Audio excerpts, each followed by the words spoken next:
July 1947, Roswell, New Mexico. Wreckage found in the desert outside this small town is believed by many to be a UFO. The question is, are UFOs real? The answer is yes. For years, controversy has grown about what really happened here that summer night. Now, a decorated ex-US Army intelligence officer has made a remarkable claim. He says that not only are UFOs real, but that the US military harvested advanced technology from them. He knows this, he says, because he held the technology in his hands and saw alien bodies from the Roswell crash. The humanoid-type body came from the Roswell area where there was a crash in 1947. Why should we believe him? Because of the man that he was, the years of service that he dedicated to the United States of America, and the fact that he was considered one of the top military men in his field. Who is this person? What did he do in the past? What were the things that he has said in the past that have come to fruition? According to Lieutenant Colonel Philip Corso, he was responsible for bringing alien technology to military labs and civilian scientists.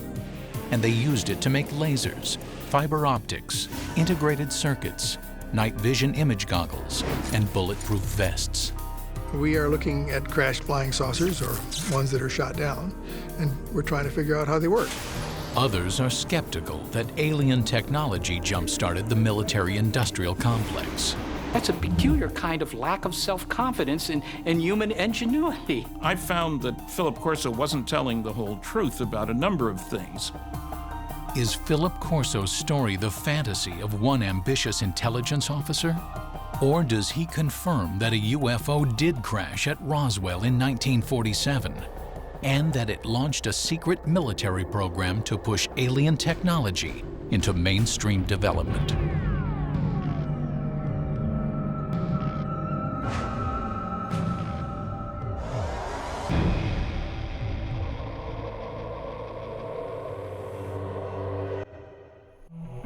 Summer 1947.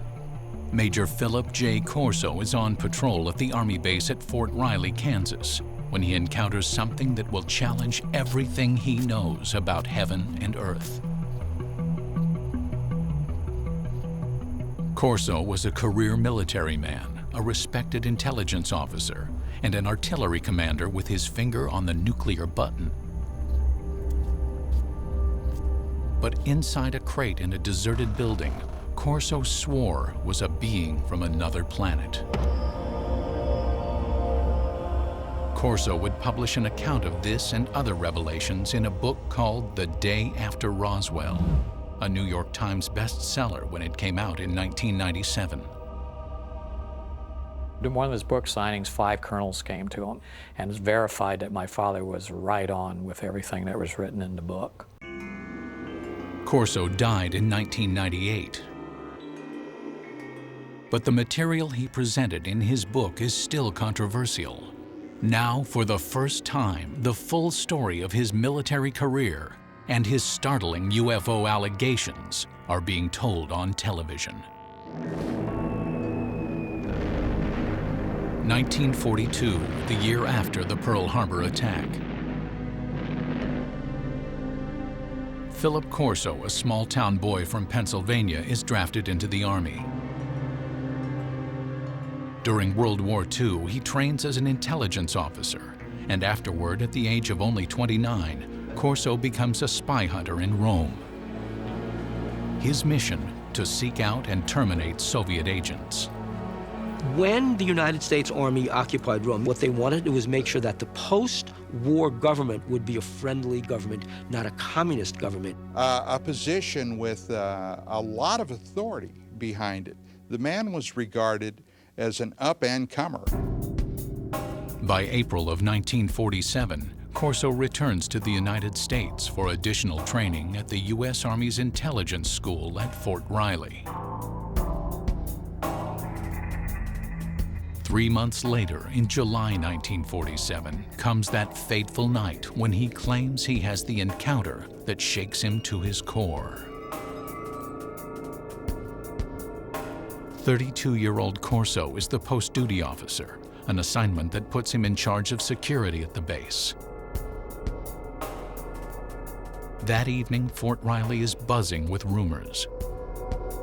5 trucks containing debris from a mysterious aircraft accident in Roswell, New Mexico, have arrived at the base in Kansas. Corso, with his training as an intelligence officer, is intrigued by the shipment. At about 11 p.m., Corso says he enters the building where the Roswell shipment is stored.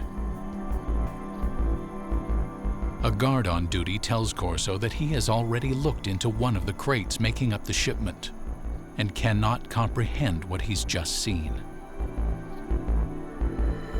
Corso then says he has a look for himself. And he sees these, they look like coffins. They're little, they're like kid coffins. And he can't figure out what that is. So he goes and he picks up the tarp. It looked like a thin body, and a humanoid with a sort of a big head on it and eyes, but not too long. And not, the shape of it was not as wide, as I say, as our bodies are. Corso says this was his first encounter with extraterrestrials, but it would not be his last, nor his most significant. Later, he would be given top-secret files and alien artifacts that, he claims, would generate a new technological world order. But in 1947, that day was still a decade away.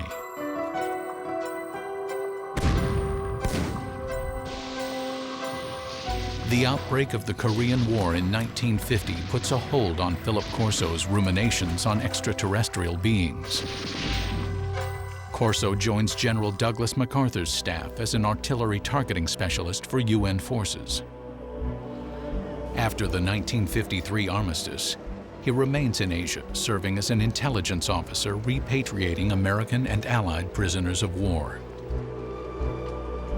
I came to know Phil Corso because he had been a special projects officer in the Far East Command for prisoners of war under MacArthur, and then later held the same role and capacity for the National Security Council as a staffer in the Eisenhower White House.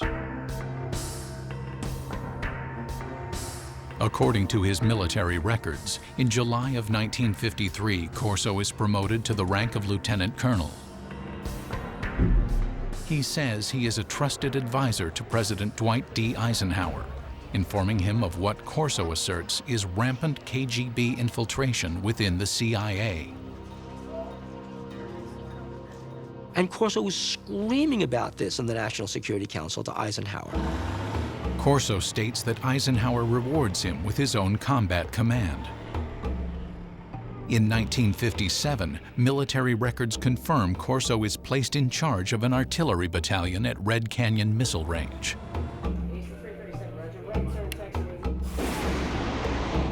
By October of that year, Corso commands the battalion in West Germany, where he develops new targeting strategies for nuclear strikes. He's shown he can do the one thing, he'll follow orders, but he's shown initiative. He had sole command of a nuclear weapons battery.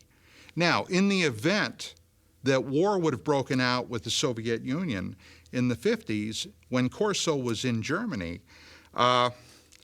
he would have had sole authority to release his nuclear weapons. But after Corso returns from Germany, his career dramatically changes direction.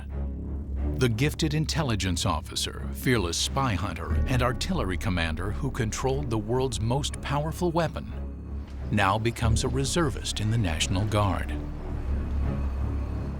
In October of 1960, Corso is virtually in retirement, a part-time unit advisor to a National Guard base in Maryland. You could say it meant that some people were displeased with him, but it's just as easy to say he didn't have what it takes.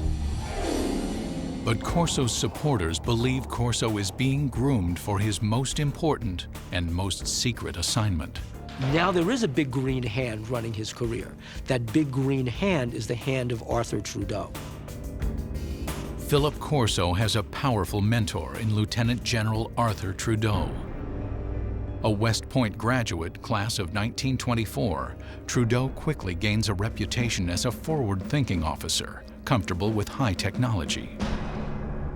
In the Cold War era, he pioneers technological training for intelligence officers, and by 1958 is named Director of Army Research and Development. When Trudeau gets a chance to appoint a deputy, he brings Corso over, and thus begins Corso's stint in Army R&D. General called me and said, "Don, establish Foreign Technology Division, and you're the chief of it. And you got an office down next floor under me."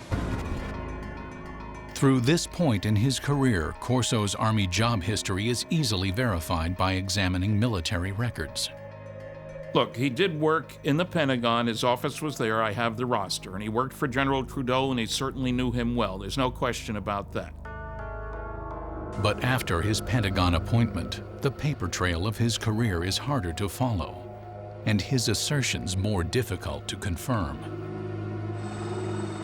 Corso wrote that his Pentagon job entailed analyzing foreign military hardware, such as helicopter armament developed by the French, or the British military's vertical takeoff and landing fighter. Then the technology would be reverse engineered. The military has had, over the years, a number of projects where enemy technological devices have been recovered by American forces. So one of Corso's jobs was to get this foreign technology, this French technology, and reverse engineer it. And then if they had something good, fed into our own technological timeline. Reverse engineering plays a significant role in the spycraft of the Cold War era. The Soviets used captured American Sabre jets to reverse engineer U.S. technology, and the U.S. captured Soviet MiGs to reverse engineer Soviet technology.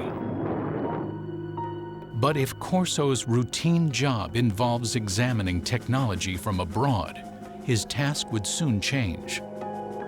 Sometime after July 20th, 1961, Corso claims that General Trudeau calls him into his office and gives him an astounding directive. Examine technology captured from the 1947 alien spaceship crash in Roswell, New Mexico. Trudeau has a filing cabinet delivered to Corso's Pentagon office. Inside, Corso says, is proof positive of aliens visiting Earth and alien technology that Corso insists he will use to change the world. In 1947, Philip Corso claimed to have seen alien bodies from the infamous UFO crash near Roswell, New Mexico. Corso's description is consistent with those who claim to be eyewitnesses to the crash. The aliens, according to these witnesses, were 4 small human-like beings with 4-fingered hands, thin legs and feet, an oversized head, and large almond-shaped eyes. These descriptions purportedly appear in these classified documents prepared by government investigators. To this day, the documents have not been authenticated.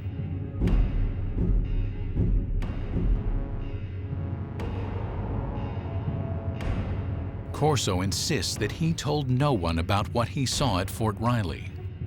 But in the summer of 1961, the 46-year-old lieutenant colonel is assigned to a Pentagon project that will force him to recall his eerie experiences. He was assigned to the Army's research development at the Pentagon. Once again, a position with a lot of authority. His goal? To advance U.S. military superiority by a factor of decades. We had enough sense to push it. We had the organization, and we had the money, and we had the brains to do it, and we did it. During the Cold War era, Corso says, there was great government concern that the Russians would gain access to the alien materials. Or worse, the aliens would use their superior technology to invade Earth. According to Corso, an ordinary filing cabinet contains the extraordinary artifacts of the Roswell crash.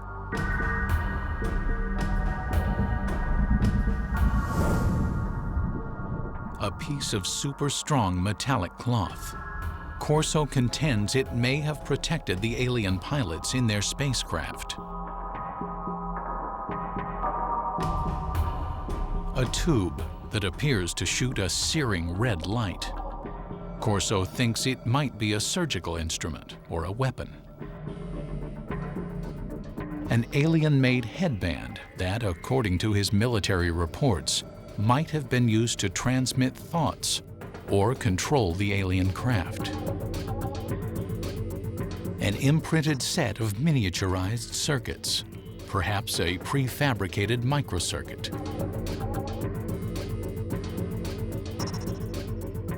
A flexible wire that might have transmitted light through its interior. And a lens that could allow anyone to see in the dark, supposedly taken from the eye of an alien being.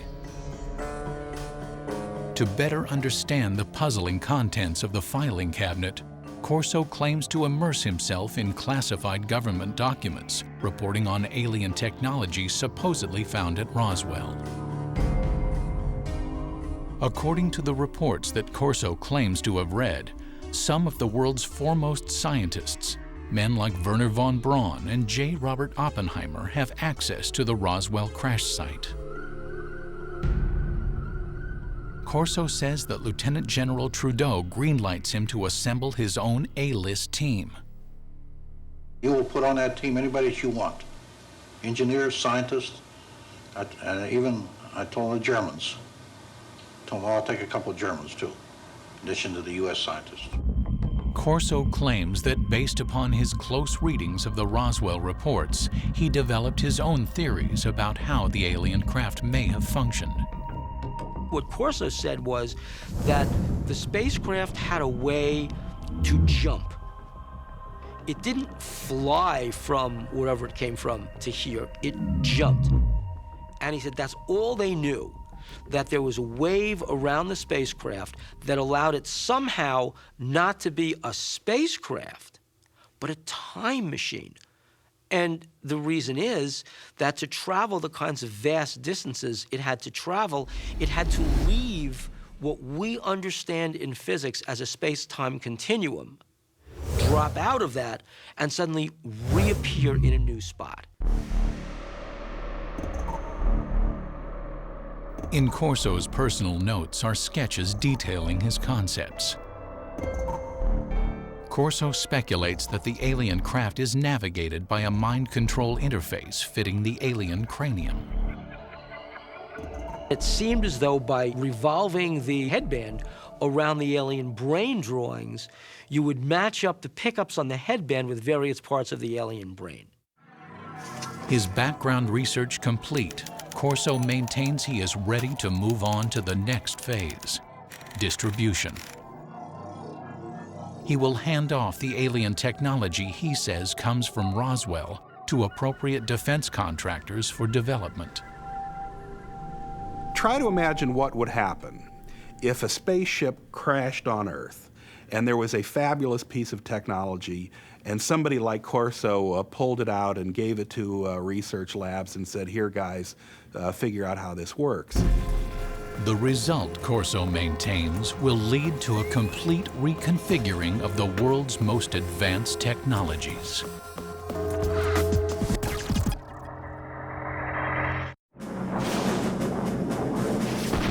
In the early 1960s, America's military might is directed toward fighting the Cold War. Lieutenant Colonel Philip Corso wants to bring alien technology from Roswell into the fray. By the end of the summer of 1961, he maintains that he begins to contact military weapons labs about his alien artifacts. Now, the Army laboratories also had civilian scientists there, and they developed this relationship of handling classified material, Phil Corso felt very comfortable working through the Army laboratories to the civilian scientists because the clearances were all taken care of by the laboratory. America is dotted with top-secret high-tech labs where civilian scientists work on sensitive military projects. Los Alamos, home of the Manhattan Project, is perhaps the most famous. But in 1961, Fort Belvoir in Virginia is quietly working on a decade-long project to develop night vision engineering. Corso claims he makes this lab the first he approaches with alien technology. In order to get these things reverse engineered properly, you couldn't just take this to a Radio Shack. I mean, it had to go to a place where somebody would understand the technology. According to Corso, Roswell eyewitnesses report that the alien craft has image-intensifying technology.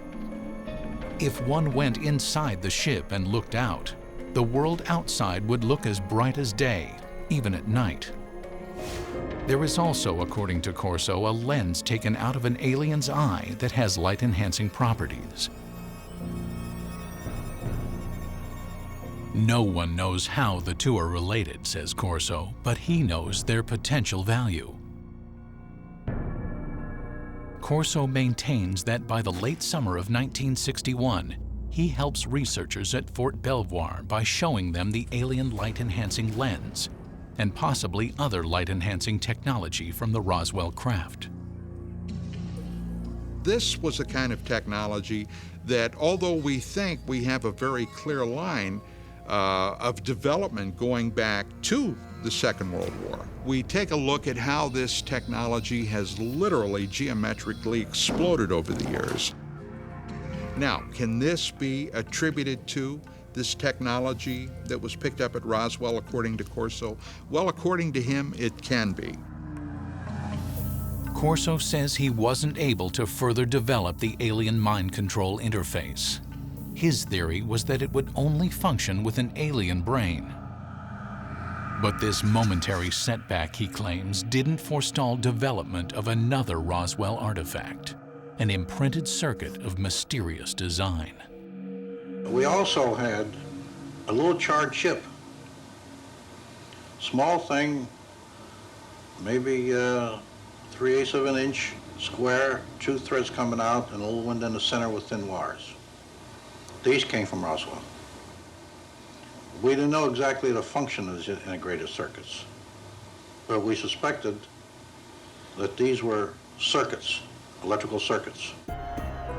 Corso asserts that he brings the object to Bell Labs, which had developed the transistor 14 years earlier. He says scientists there were able to analyze and later recreate the alien microchip. What would happen if something like that were to occur? Well, what would happen is, in a very short time, the world would be transformed radically.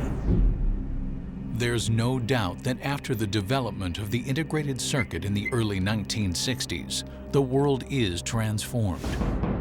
Electronic devices from the cell phone to the laptop computer become reality.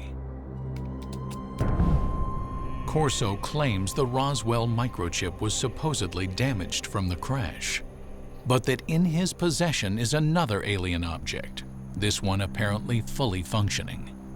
He knows from reports that when people were shining this thing around, it caused burning on the surfaces that it was aimed at. Corso says he reads classified military reports speculating that the artifact from Roswell, apparently capable of burning holes in walls, is some kind of cutting tool, perhaps used for surgery. At Hughes Aircraft from the late 1950s into the early 1960s, researchers have been working on what would become the first laser tracking and targeting devices for military aircraft. But engineers have run into a snag in their efforts to create a practical device. That is, Corso asserts, until he shows them the alien cutting tool. It did accelerate after 1960-61 because people figured out new ways to make lasers. And as the science advanced, the engineering advanced. Corso's filing cabinet reportedly contains another treasure from the Roswell trove. It was glass tubes. And they emitted different color lights. And those were sent to Bell Laboratories. From that was one of the greatest advancements I think we have today, came out in fiber optics. Many UFO researchers theorized that the spacecraft had no wiring because it was fitted instead with fiber optic cable. Transmitting information with light happens to be an old technology. It dates back to one of the pioneers of the telephone, Alexander Graham Bell, who experimented with a device he called the photophone in 1880. Most people have never heard of it, but back in his day, serious scientists thought that the photophone was a more impressive invention than the telephone. The photophone was a way that you could transmit a voice signal over a beam of light. Corso's research tells him that data transmission via light had failed because scientists could not direct a beam of light around corners. But Corso contends that the Roswell artifacts might hold the answer. They were looking at this glass fibers and say, wow, the light actually turns a corner. How can light go in curves? And then they concluded the reason for that was because it had a cladding wrap on it. The cladding was the key discovery that you had to make in order to make fiber optics work. Although it would not be until the 1970s that fiber optics were in general use, UFO researchers believed that the cladding wrap on the alien artifact, an outer covering on the fiber that guided the light, made it possible for earthly fiber optics to advance. Corso also says he examined some curious super strong fibers that his military reports claim come from the aliens' flight suits. The first thing of the fabric that amazed me was a thread that I couldn't cut with a razor blade. Just a thread.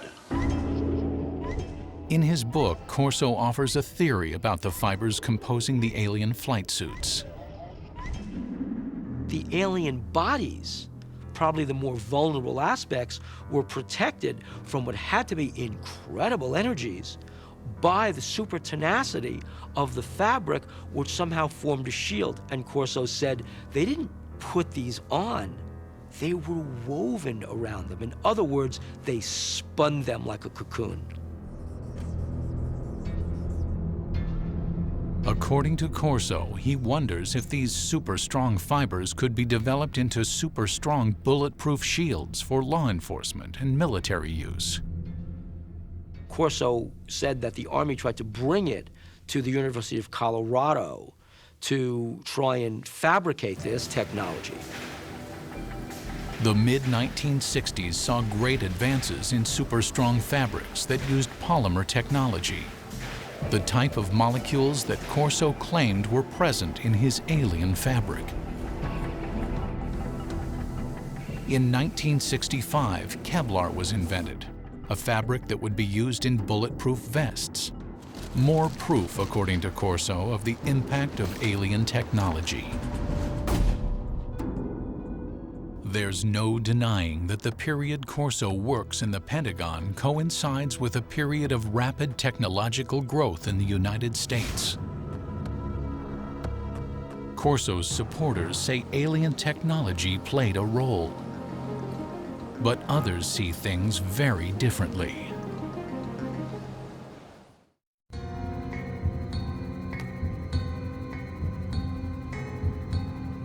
In his best-selling book, The Day After Roswell, Lieutenant Colonel Philip Corso claimed to introduce alien technology from the 1947 Roswell crash to the American military's technological agenda.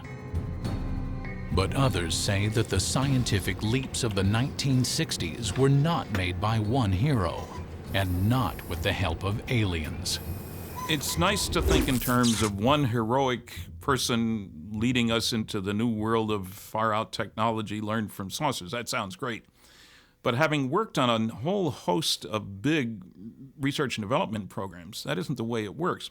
Look, on the aircraft nuclear propulsion program, we employed 3,500 people. 1,100 of them were engineers and scientists. We were spending $100 million a year.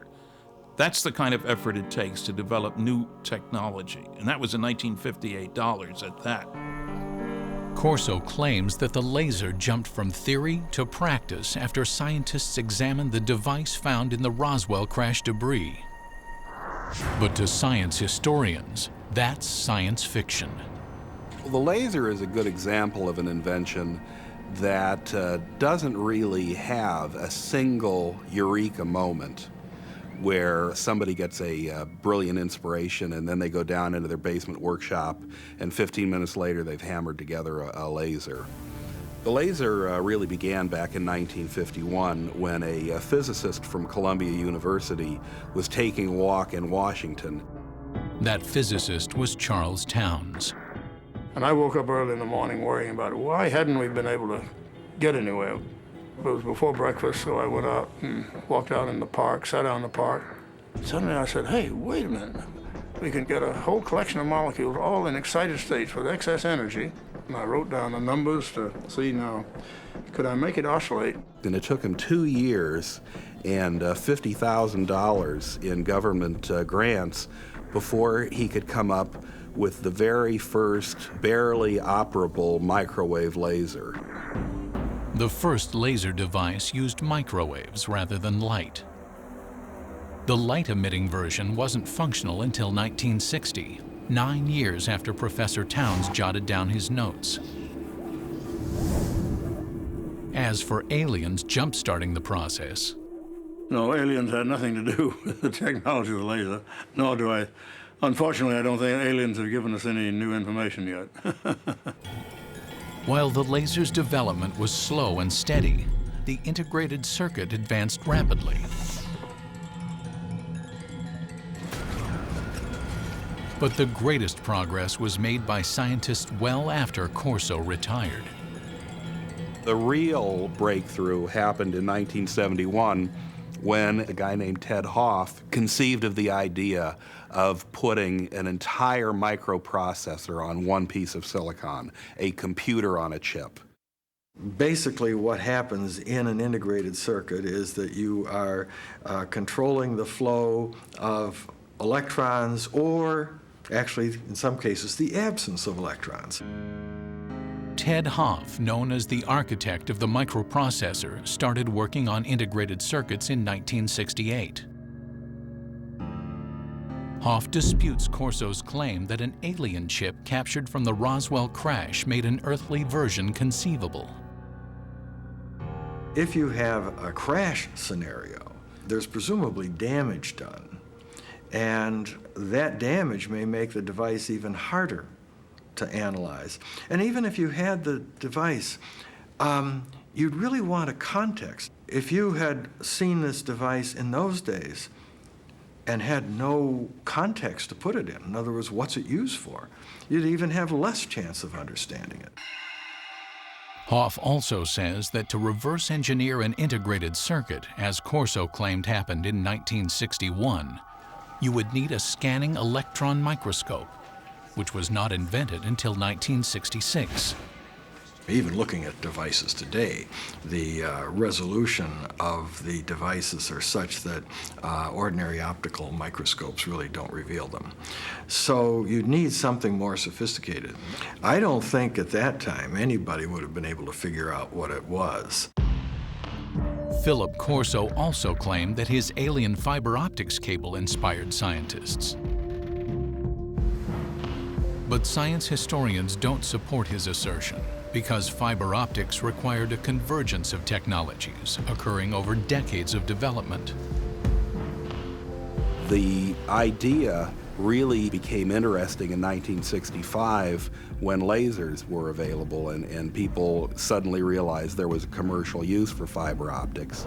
So shortly after that, the project was tackled by a trio of inventors at Corning, and they came up with a successful fiber optic in 1970.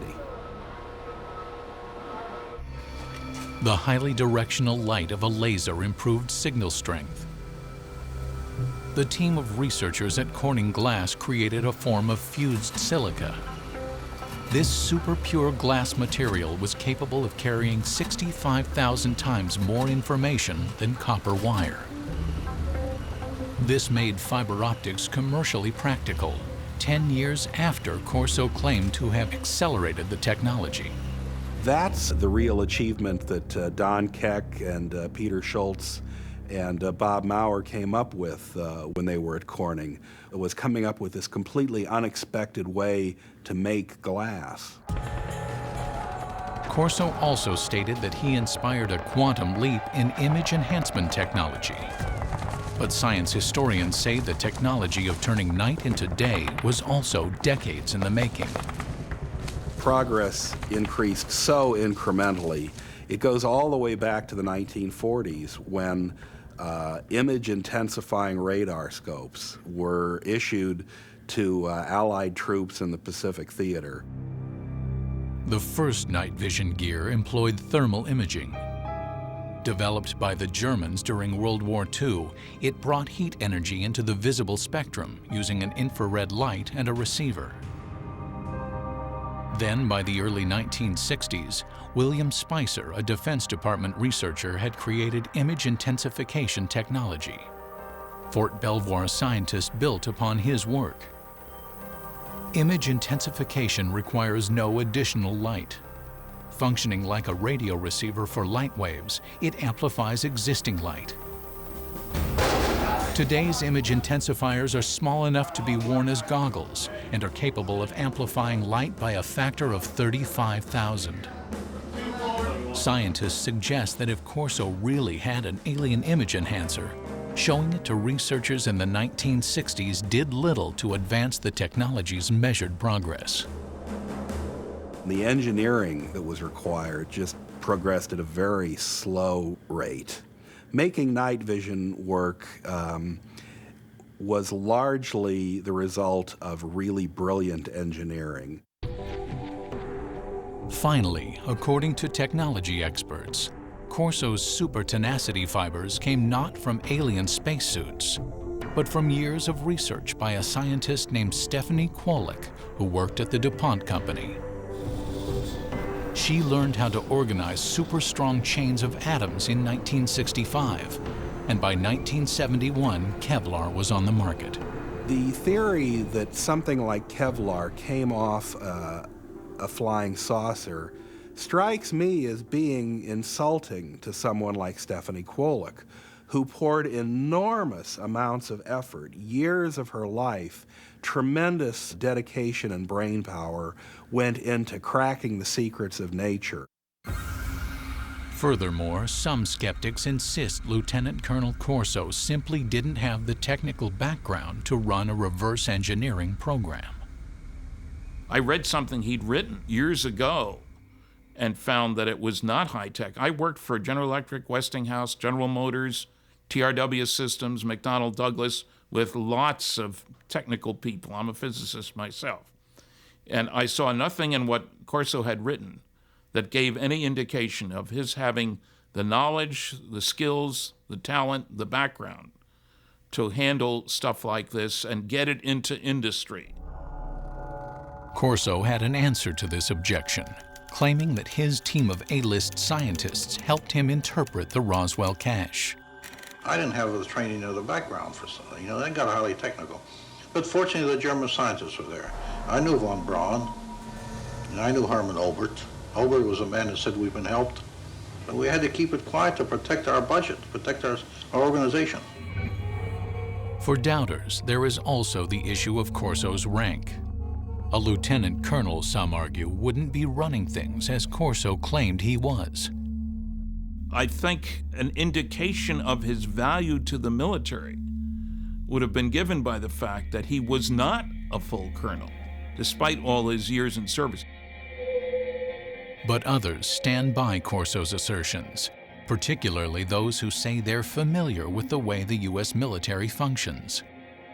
Back in those days, you know, a lieutenant colonel had a lot more authority and position than a lieutenant colonel today has. And even today, you've got lieutenant colonels doing quite a bit of the important tactical and even strategic planning and operation. The History Channel contacted the military contractors Corso claims to have worked with, and all say there was no alien involvement in the technologies Corso says he jump-started. No memos, directives, or paperwork of any kind exist to directly support Corso's assertions about reverse engineering alien technology. But Corso's supporters say there is no paper trail for a very good reason.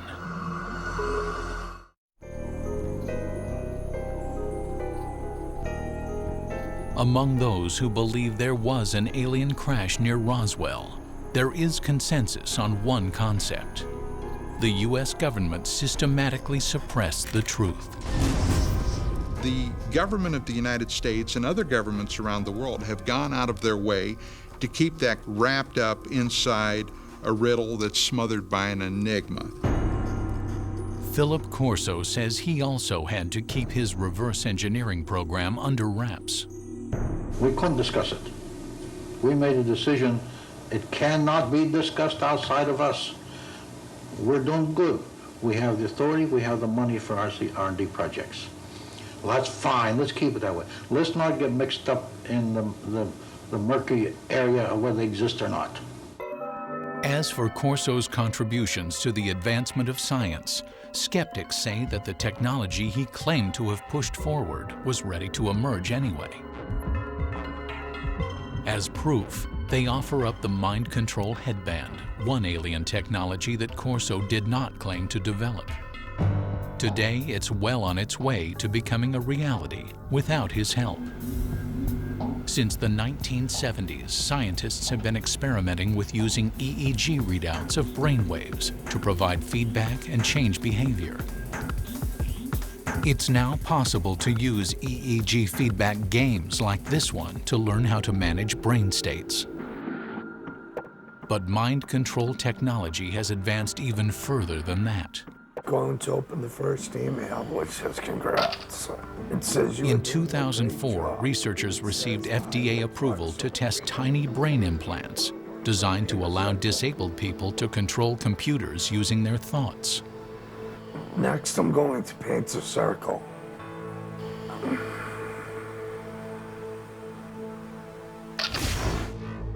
UFO researchers say the government's supposed cover-up may forever obscure the facts of Roswell, and therefore also obscure the truth about whether alien technology played a supporting role in the development of fiber optics, super strong fabrics, lasers, integrated circuits, or battle-ready image enhancement. Some people think that, for example, aliens intervened in 3500 BC in Egypt to help the Egyptians build pyramids. You know, well, doggone it, the Egyptians of 3500 BC were fully capable of putting big blocks on top of other big blocks, right? If the Egyptians had suddenly developed cell phones or something like that, then I would say, okay, there's intervention there, but that's not what they did.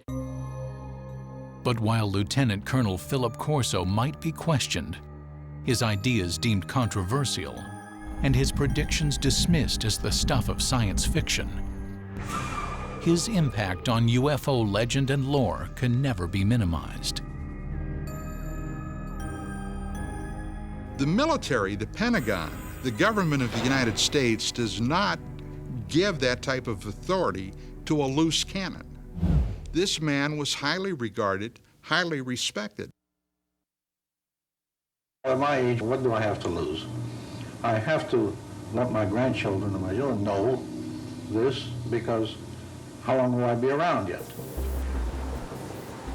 And when I go, it goes with me.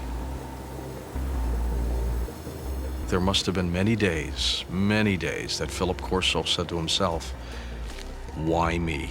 Why do I have this information? And again, I think that's one of the things that probably plagued him for so many years. It's pretty difficult to keep a secret like that within yourself. Even today, Only 10% of the story is told, my father says. The rest is classified.